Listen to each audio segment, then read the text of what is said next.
నేను ఒక 3-4 ఏళ్ల క్రితం పాడాను. అది మొన్న రిలీజ్ చేశాం. దాదాపు 2 కోట్ల మంది చూశారు. అది మీరు అడిగేయండి అమ్మా. ఇంకో 15 నిమిషాలు. Okay sir.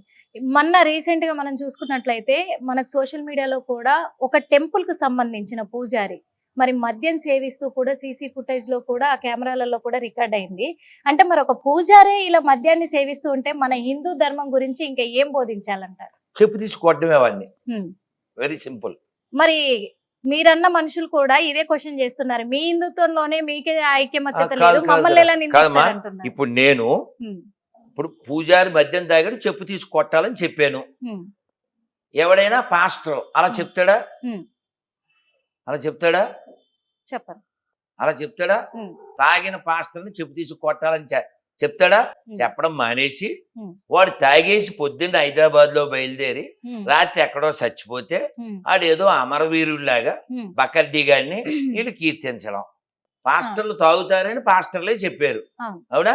వాడు తాగి చచ్చిపోయింది, సీసీ ఫుటేజ్ దొరికింది. అది క్వశ్చన్ చేయకూడదుగా.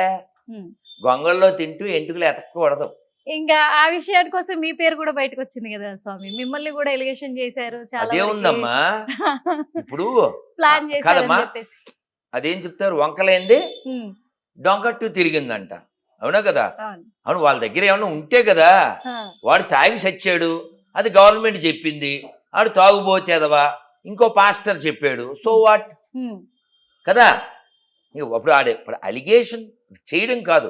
ఫర్ ఎగ్జాంపుల్ ఇప్పుడు ఆ 3 పిల్లలు, ఆ 4, 5, 6, 7 అక్కడ ఉన్న వాళ్ళలో నాకెవరో పరిచయం లేదు. నేను వాళ్ళ గురించి ఏ కామెంట్ చేయొచ్చు? నాకు పరిచయం లేదు. ఉదాహరణకి ఈ పళ్ళు అక్కడ పెట్టు,